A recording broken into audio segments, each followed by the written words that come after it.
Okay, hey, we're back, everybody. My name's Trevor Martin, and as you know, I'm the host of Way of the Warrior.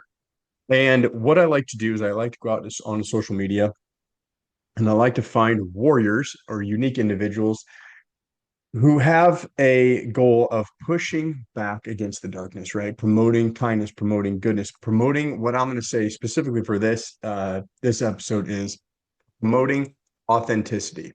So today I have with me Michael K, who I consider to be a brother of mine. And Michael, I made sure just to say K because I will murder that last name. I do every time, and I can't help it. But I have to say thank you so much for joining me on the show today, man. I really appreciate it.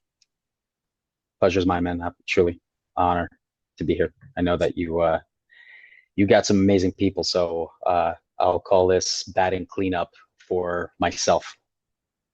Oh man, yeah, I love that batting cleanup. I love that. Look, so we met on LinkedIn, and one of the things that I really admire about you is your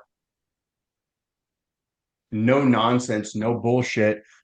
I would say look at take on everything. I don't think there's been a conversation that I've had with you, but like over Zoom or just simply over text where that doesn't that doesn't come through. And we've had some tough conversations. We've had some tough conversations on individuals that we've met that we've had conversations with where that authenticity that should I say credible behavior isn't exactly shining through. And you've made the comment several different times that it's unfortunate we don't see more of that authenticity on social media, on the platform, specifically on LinkedIn. You're seeing a lot of copycats, you're seeing um a lot of words being used that are empty. No follow, almost zero follow through. And so I want to ask, this whole show, and this one's going to be a little bit different, I suppose. But on the show, I usually say, "Hey, take us back. Let's rewind a little bit. Like, have you always been this way? Have you always been, look, it's black and white. This is the way it is, and that's the way it's going to be." Or has there, back in the past, was there a little bit of gray mixed in? So I'm going to ask, like, can you rewind a little bit and let's talk about the Michael that I know. Have you always been this way? Have you always been like, look, it's this way or the highway? I don't like to look at myself as it's this way or the highway. I think I would like to say that I believe that there's nuance to everything. There's multiple sides to every story. There's multiple personalities. I think the biggest issue is actually the lack of acceptance of multiple personalities that we see. I don't think it's a matter of, hey, it's black or white. The things to me that are black or white are the things that are indisputable. There's very few things that I talk about that I think are indisputable. I believe that people lie, marketing lies, sales lies, but numbers don't. Verified numbers don't. So when you have a situation where you're talking about things in a context of facts and data that is indisputable, that's when things become black and white, right? I know some people will say, well, you can read statistics any way you want. I said, you can interpret statistics any way you want, but the statistics represent something very specific. But when it comes to the if I was always like this, I think that I became like this over time. I mean, it's important to know that I'm an immigrant, came here when I was 7, communist Russia. My parents were younger than I am now, 2 kids, 6 and 13 at the time. And early on, I just saw the struggle because they had no English language. They had to come in and just grind. They couldn't go to school. Like my father was a very Hmm. successful man in Russia. I mean, absurdly successful, even for communist times. He was very successful. So when he came here, and he was basically like the New York City version of Donald Trump, not president version, like powerful man. And he came here and basically had to deliver pizza and wash cars to survive despite the fact that he became successful and bought property and literally did create a lot for himself. Early on, what I saw was, holy crap, like this man is willing to completely remove his ego, or at least perception of the ego, and just do whatever it takes. My mom, same thing. And she got into a little bit more of a profession that he did because she was younger, she, was pretty, she had an knack, so she worked in cosmetology, which is what she did in Russia, and then she opened up a business. But what I saw was that they were struggling and working and doing so much for us. I never felt the struggle. I saw theirs. Mm, That early on, it made me really like appreciate, first of all, work. It made me appreciate money and the lack of money. We lost everything when we came here, not only because communist Russia had to give everything away, but our suitcases were stolen before we left the airport. So we came like with the literal nothing. And so what I lost immediately in that moment, and that's to this day, I value nothing material. Like things, clothes I give away. My wife always yelled at me. She's like, "Why do you give stuff away? Why do you like not care about your stuff?" And I'm like, "Because the only things that matter are tissue. They have heartbeats. They have blood." Again, why? When I left Russia, even if it was a year and a half or a 6 year old, that forever, I was torn away from most of my family. That that tearing away like and scarred me for life. And so an attachment to people formed, right? Because I was torn away early on. I'm like, oh my God, will I never see them again? You're leaving communist Russia. It was basically like you're going on a one-way mission to Mars. That's basically what it felt like at the time. So I think that my respect, love, and appreciation for human beings, ironically, now I'm in the profession of trying to help people in the most difficult time that people go through, which is looking for work, worried, scared, depressed, beaten down. And I'm like constantly trying to help them. And I do it for free. And people always say, why do you do it for free? I say, I have no idea. Because everyone else is charging for it. So I think I was both calloused and softened over the years. And I think the right places where it made me a tough, no BS mofo that's not scared to say shit to anyone. But on the other side, I was also being super soft for those that deserved it, right? So mm, it's yeah. like like Achilles. Everybody's scared of him, but he protected that one woman and died for her. So at the Yeah. end, you're like, wait, maybe Achilles wasn't all that bad. Like, why did he protect her, but it was killing everybody ruthlessly? Well, because he was asked to kill, but he protected her because that was his soft side that was human. And that's kind of like, I guess that's probably why I became the way I am because I have a very, it's not, I wouldn't call it a talent. It's actually a curse. But I have to see transparency in people. And when I see people mistreating people, disrespecting Mm. people, hurting people, uh, just, and getting away with it and making money doing it, there's a level of injustice in me that I cannot turn away. I just can't. And it's probably that's the best way I could describe it. It's an internal thing that I can't control. It's just my guiding force. Like I have to go and help people. I have to protect people, even if it has nothing to do with me. If I see somebody disrespected that I've never met, I jump in and I have to defend them. It's just it could be a problem. It could be an advantage. Who knows? It doesn't matter. I don't think of it as how will this make me look in the moment. I'm just like this is an injustice that has to be addressed. So I've noticed that actually. Well, and I was part of some of that. You're jumping in and helping on LinkedIn when we released the Captain, the graphic novel, and you said, okay, I want to donate some copies to veterans, to individuals who need it, just you saw a need and you're like, look, I want to help. I want to be a part of that. I want to be a part of that solution. Um, I want to kind of before we kind of segue and kind of talk a little bit more about what you're doing now to help individuals, and I really want to hone in on the when we get to that on the whole free part because I don't think people really understand the work that goes, all of the hard work that goes behind what you're doing for others and not getting reimbursed for it. Because when we talked, not here, but when we talked previously, hearing about what you're doing and how you're helping people and not before absolutely blew my mind, right? When I think of billable hours and all those things that you could be charged, you could be doing.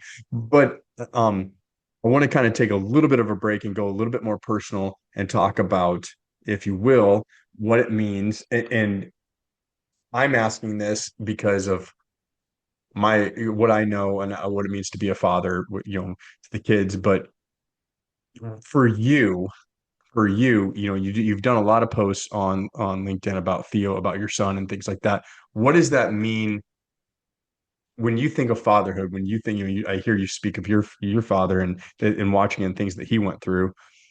For you now in this role and what you're doing as a father, how's that hit you?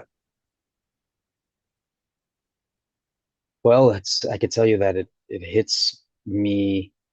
It's a hard it's a juxtaposition because I actually didn't have the greatest relationship with my dad. Even today, it's contentious at best. There's a lot of criticisms, and I think a lot of those criticisms are internalized from him because what he had to do here and what he had to give up, and the I can perception that he relate. had himself back in Russia and what he has to do now. So I think that we had a contentious relationship. Um, you know, and with my son, one of the things that I thought right away when my wife was pregnant, and this was before the pandemic. She gave birth in the pandemic. Before the pandemic, I remember thinking, well, thank God I already work from home. And over those years, for whatever reason, I was just turning down jobs. I left corporate in 2017, started recruiting, was working from home. And I was like, I just kept turning down jobs, kept turning down jobs. And something has been always pushing me away from doing that extra little bit of chasing money. Because I know that once you get on that chase, you never actually catch it, right? Chasing money is a carrot. Elon Musk, Jeff Bezos, Steve Ellison proved that. They should have stopped a long time ago and said, I got enough money. I don't need this. Give off the company, run it. That's it. But they keep wanting more, right? Because there's like this thing of the only thing that makes a man is the desire for more. It's never what you have, it's always what you want. So I was like, okay, I need to reframe myself and thinking, I want to help my wife support her because she has a very difficult profession. She works a lot. So I'm going to stay home with my son. So I took pride in that instead of thinking like I'm emasculated because I'm cooking and changing diapers. Instead, I was like, screw that. I'm going to put on LinkedIn that I changed 7,000 diapers over the last 4.5, 5 years. I'm going to make a company page called Theo's Dad and make myself the dad in chief. And then let people ask, well, what the hell is that? I created a company because I believe that being a father is an important job. When moms did it, I always got angry. People were like, motherhood, man, it's the toughest job, it's the toughest job. And then I was like, you know what? Let's see if it is. And I'll tell you the truth, man.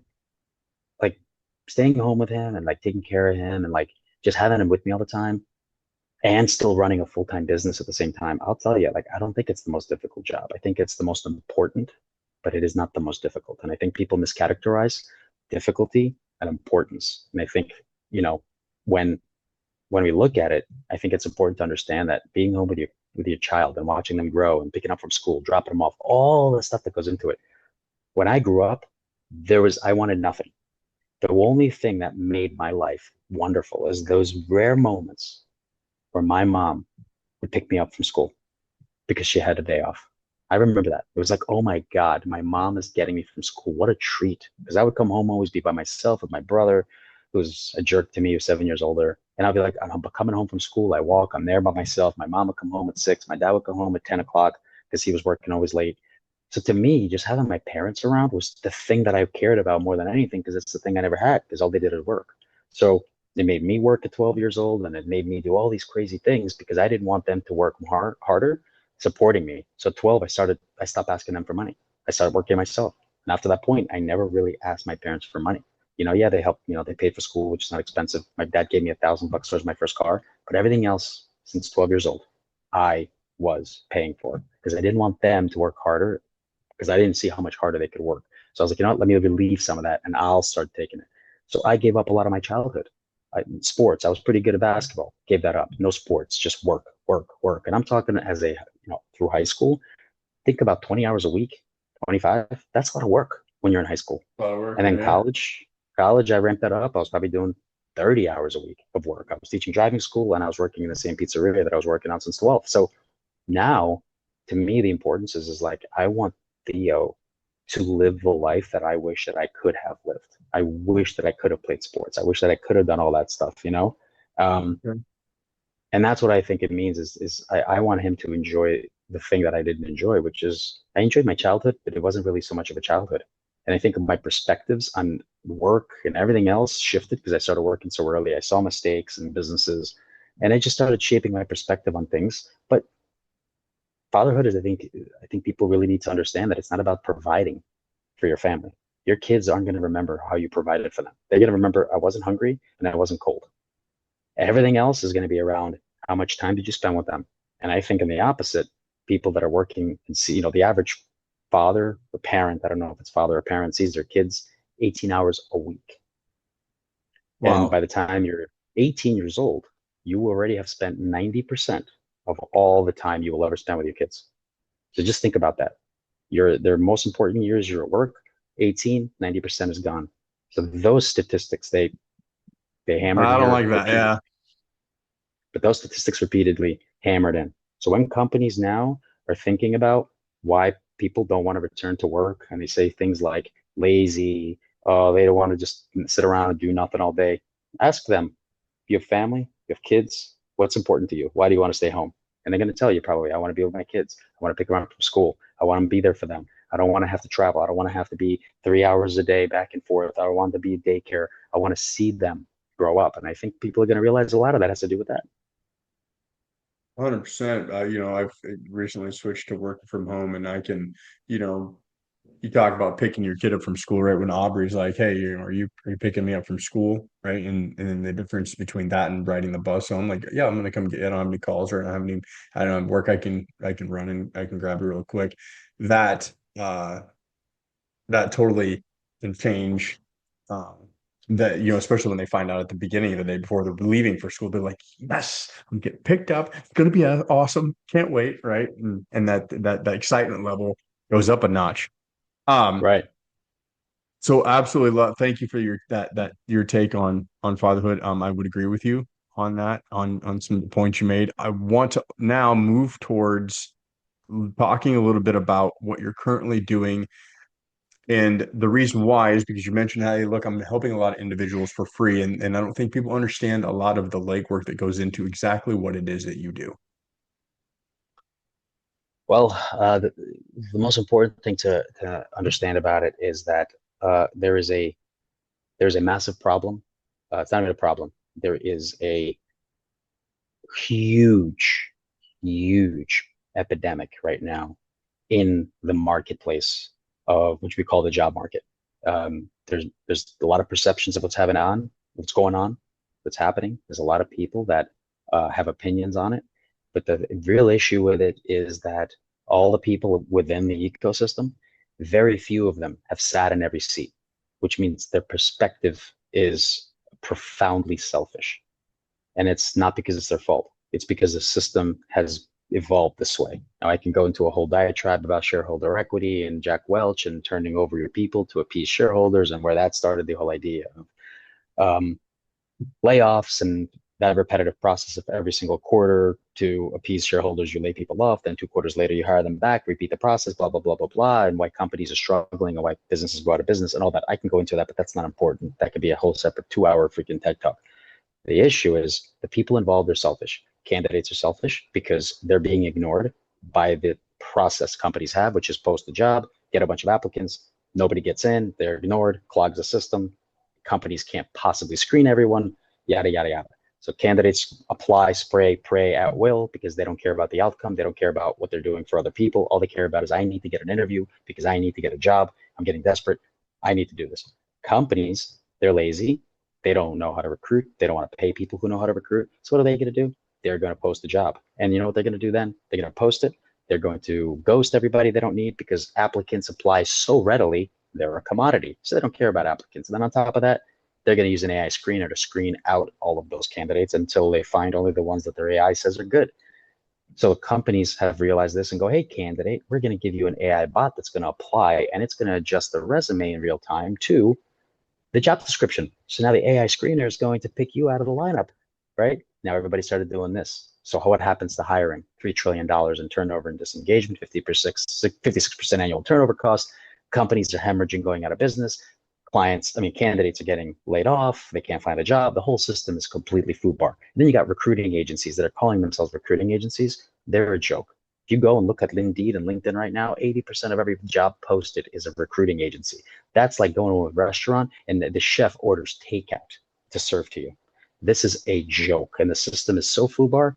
I'm literally raging nuclear war against it. And anybody that argues against me and has a problem with it, bring it. please, I will go toe to toe in a ring with 15 people versus just me. Give me the best and brightest people to argue against this with me. I'm happy to do it because I've sat on every side. I've been in the C-suite. I've built teams. I've been a candidate. By the way, I've screwed up in my career with jobs and job hopping early on more than anyone I've screwed up in my career. I have a perspective based on reality and the people that I talk to, and I'm trying to reframe what they're doing, and I try to show them and tell them what the deal is. All of them have a light bulb that goes off and go, oh my God, I cannot believe I never saw it like this. I'm not telling them something genius. I'm giving them a perspective that exists that they're incapable of having because they only have one. I need a job. I need a job. I need a job. And they're in the system that doesn't work. They know it doesn't work, but they keep on plugging away because 1,000 times over, 1,000 times over, 50 times, just please, I need something. And they're desperate. So when I talk to people and I help them out, and I'm not doing it anymore, I'm only have two more people right now that I'm helping. I'm done after that. I told them, I'm gonna start reaching out to people that are at a certain level and do a mastermind. Say you're gonna pay for 1 hour. It's gonna be very, very inexpensive. I'm gonna reframe and change your entire perspective on everything, so you don't have to go and waste money on $1,000 resume. So you don't waste your time applying for work. If you don't want to pay for this, I get it. I'm no longer going to try to help people because guess what? They don't listen because they didn't invest anything. The only thing they want from me when I talk to them, the stupid ones, give a job for me. That's all I say. And I say, I don't have a job for you. I have knowledge where you'll never have to wonder if anybody can help you again. Do you want that? Yeah. And most people go, no, I just want a job. Okay. If you just want a job, go apply online. There's a million of them. Good luck. And I have a rule. I had a rule. My rule was very simple. First of all, I only help people that have at least 20 years of experience because what I do and help Good them do rule. only works for them, right? Anyone below that is too entry level, too early on in their career, and they're not going to be able to have it work for them. But my rule is simple. It's free, but you have zero argument. If I say to do something and you don't do it, it's over.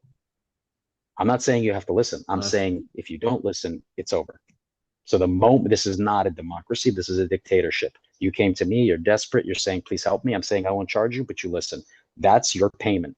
I don't need you to listen to me, but I don't also you don't need to me to coach you for free. That's it. That's a simple rule. And I've actually had many people that didn't get far with me because they start arguing, oh Michael, that doesn't work, this doesn't work. I'm like, okay, so you're unemployed for 6 months, you've applied to 500 jobs and you're telling me what doesn't work. Sounds like you're doing good on your own. I'll see you later. But recently, I got rid of one person because she literally went back on me. Like she changed something after I specifically said to change it. She changed it back and said, "Well, this person said that, that, that." I said, "Oh, really? This person spent 3 hours with you for free helping you?" Well, no, they just messaged me and said, "Great, it was nice meeting you." Done. Never responded to her again. We're over. That's it. Because I told her I'd rather hang out with Theo than waste my time with you. You're taking away time. You're taking away time from myself. I'll go hang out with him. I'll play Yeah. soccer. I'll go watch Stitch for the 88th time. It's still better than talking to myself, pretending like you're listening. Yeah. Oh And man, for that's that, people think I'm a prick. I I don't you're my people for sure. Oh my God. Oh my God, that's like the best thing ever. I don't think I've laughed this hard in a while. So okay, well, unless Charlie's involved, then I laugh all the time. Okay, so one of the things that we had talked about in a previous conversation that kind of goes with this is that you mentioned, hey, like I'm doing this for free, and because I'm doing this for free, here's what you're going to do. You also mentioned have found out, unfortunately, that there's a lot of individuals that once they get that help, there's no really real thank you, even though it's for all for free. There's no coming back to you saying, hey, what you did changed my world. Thank you.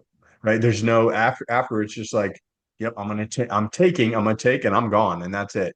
Um, I find that personally, so not apologizing for them on their behalf by any means, but I'm sorry that that has happened, and I find that to be um well, pathetic. I find that to be extremely pathetic.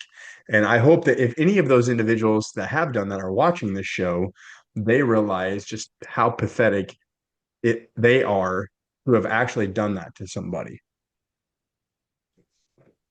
I Thoughts? The truth is I don't blame them. because Really? remember what yeah, it's kind of like a Jesus thing. Remember Jesus says they know not what they do. Oh yeah. Yep. That was Yeah, at the and end, I'm by wasn't the it? way, and the reason I know that is because it was a story told down because remember we killed him. So one of my relatives was like, "Yo, you know he said this." That's a Jesus joke. That is it too soon? No. Oh God. Yeah, but look, I don't blame people because they've been beaten down by things that don't work, by people who take money from them for stupid strategies. They are, by the time I come to them and tell them this is the way, they're like, bro, I've been it, I've heard it all. It's all BS. Stop, you know? So I don't blame them. This is why I have to be very particular with who I talk to and what I'm saying. But I'll tell you that I had a, I actually had I had an epiphany about a week ago and I spoke to somebody this morning, and I said, and I'll tell you the same thing because I think it's important for people to hear this. Um, and it's, I'll start it with a question for you. Do you know what the difference between, um, what's the difference between knowing and believing?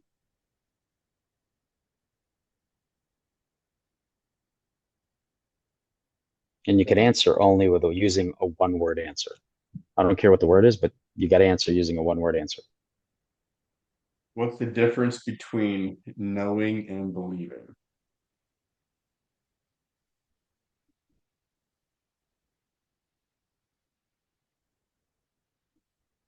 I want to say tangible, but I also want to say reality. Oh no, go. Proof, Oh yeah, that's good. Proof. right? And I'll tell you Yeah. why. Have you ever heard people say, I believe in you, Trevor? Yeah. Have you ever said, I believe in myself? I think it's a fallacy. How so? I think it's the reason why people are so screwed up. Well, when you say I believe in you, Trevor, what I'm saying to you is, Trevor, I don't know if you can.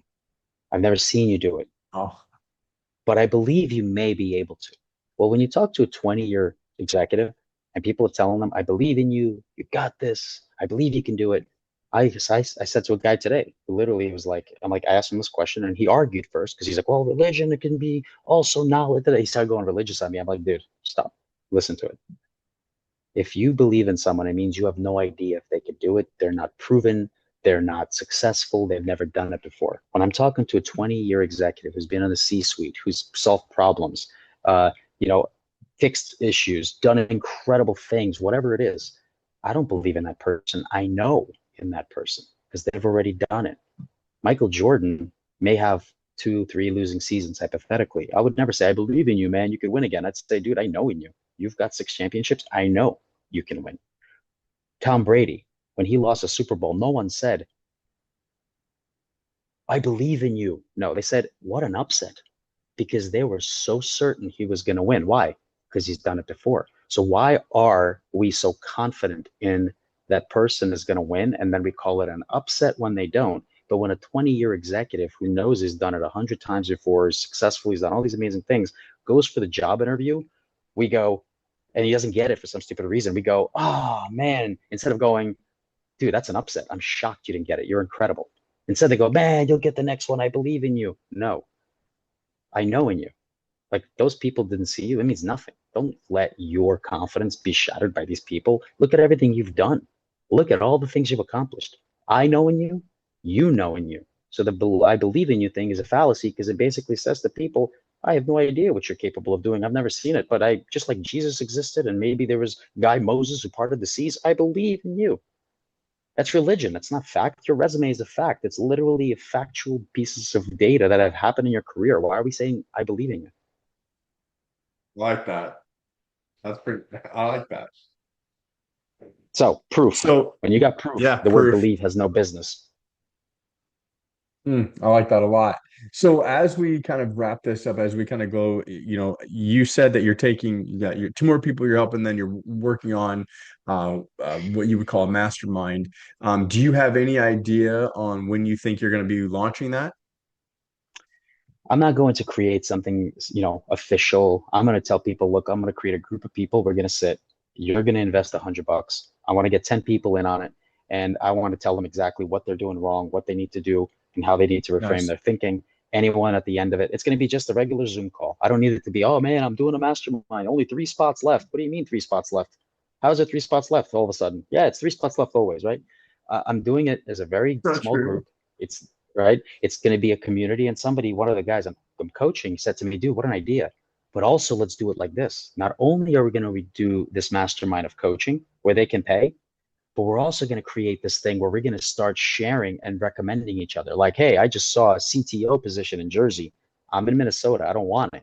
But I'm going to reach out to the guy and be like, dude, this position is great. I can't take it, but I know an amazing person that'd be perfect for you, and recommend each other. Create this community that cross pollinates and actually recommends each other for these opportunities. I'm like, that's a great idea. Imagine if candidates were in a kind of a group where they did that. So I'm like, I'm only going to reach out to people that have director, C-level, VP experience, that they're out of work, at least, 20 years of background or 10 years of background or position. Do outreach and say, this is what I'm doing. If they say, screw you, I'm not interested in that, no problem. Here you go. The people that I've helped already, I'm telling them, please just write a recommendation on what your experience has been. Tell people, go to my background, go look at my reputation, go look at my back, all my experience, everything that I've done for people. If you don't want to be a part of this, if you don't want to invest $100 one time in doing this, I get it. Don't. But if you've already spent $1,000 for a resume or planning to, my advice would be to do this, because if you don't get anything out of it and you think it was a waste, I'll give you your money back. But if you do get something out of it, you might actually want to pay me another $100 and let me continue to work with you. Because I've realized that it's a lot of work, because people have to reframe their thinking from, I need to apply for a job and wait to be chosen, to, I'm going to solve a problem for someone that's posting it saying I have a problem. It's a flare signal. When people look for jobs, they're like trying to be chosen. Please select me. Where companies post jobs, they're like, I have a problem I need fixed. So start reaching out to those people with, Yeah. hey, you have a problem. I see you here. Tell me what's happening. Why is this position open? Is this a vacancy? Is this a promotion? Like, and he just did that. And the CEO, here's what the CEO did to him. I swear to God. Yes, this position is open because the last person wasn't running it right. And the position is open. We need to replace the person. It's an ERP install. We need this. We need this. And the guy's like, yeah, let's have a conversation. See how I can help you. I swear to God, the CEO goes, hey, man, thanks. Please apply online. That's like you walking down the street and a supermodel walks up to you, if you're single, and goes, I want to go on a date with you. And you go to her, oh my God, you're beautiful. I have an online dating profile. Can you go find me and send me a message there? We'll talk there. Oh, that's awesome. So this is what you Hmm. see from a CEO. So hiring process, which people have that they'll lock their head into, is not hiring strategy. And unfortunately, the whole system is so fucked that I had a senior director from Accenture see my post, reach out to me, and go, Michael, you're right. It's fucked. When people Yeah. use those words and you say, I agree with everything you're saying, Michael, I know that I'm waging war. And by the way, if you saw my little headline, I changed it from relationship locksmith. It's now the Morpheus of hiring, because I'm pulling people out of the matrix. And unfortunately, they're not liking it because the red pill is a suppository.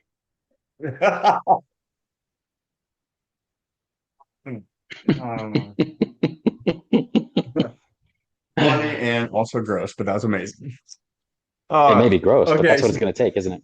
that's yeah, 100%. Uh, okay, so as we, oh man, I don't even want this to end. We're gonna have to do another one. As we close this out, Michael, where can people get a hold of you? How can they get a hold of you? What social media platforms are you on?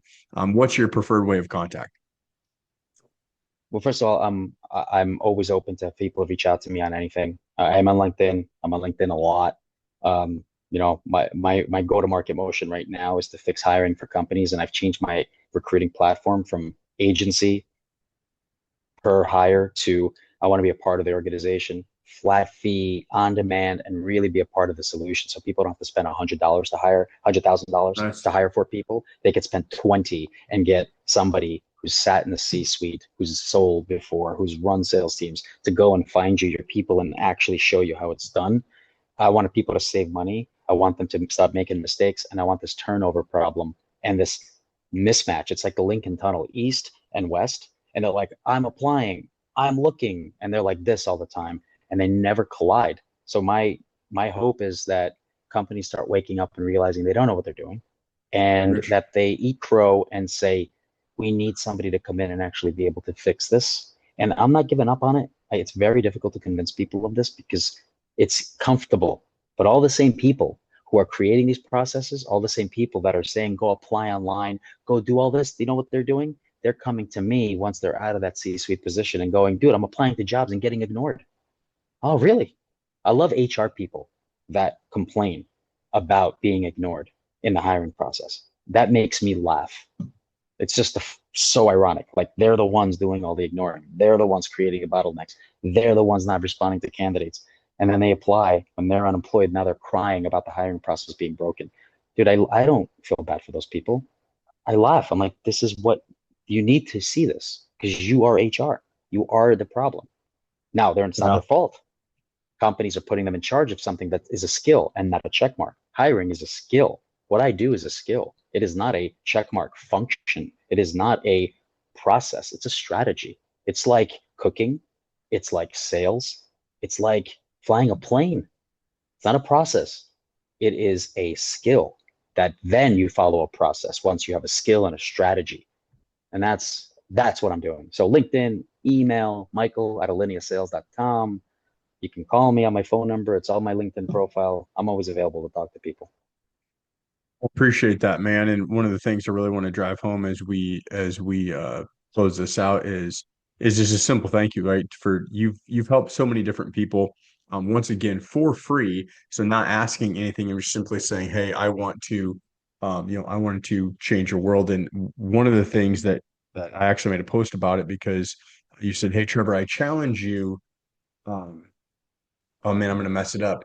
It's 5 minute. What is it again? It's five. Favors, 5 minute favors. Yeah. 5 minute favors, yes, 5 minute favors. And that really, that hit home doing, you said, look, what's going to take you 5 minutes? What could take you 5 minutes could change somebody else's life forever, right? And I think that's something that all of us, can, it's very, very easy to apply, in our lives, in our world. So I want to thank you for doing that, for mentioning that to me, for paying that forward.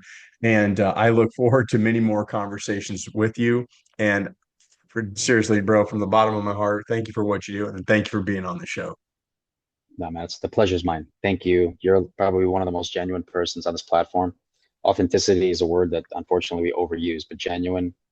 There's not many people that truly care, truly show up, and you've shown that many times. And it's a testament to this platform what it can be. We've never met. You don't need to have Agreed. met to create bonds. And I think a lot of people Preach. here should realize that it's about the quality of the people and the relationships you build. Stop connecting with anybody and everyone.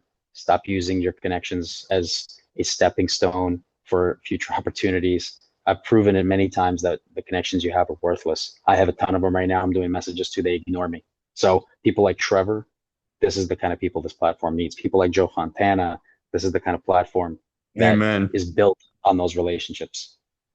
For sure. Absolutely 100%. And I cannot wait. Speaking of Joe Fontana, I cannot wait to get him on this show as well. Everyone, thank you very much for tuning in. I I'm glad, Michael, that we got to sit down. We got to talk about this, and I'm sure we'll do this again. Everybody, hey, stay safe out there. Have a great night.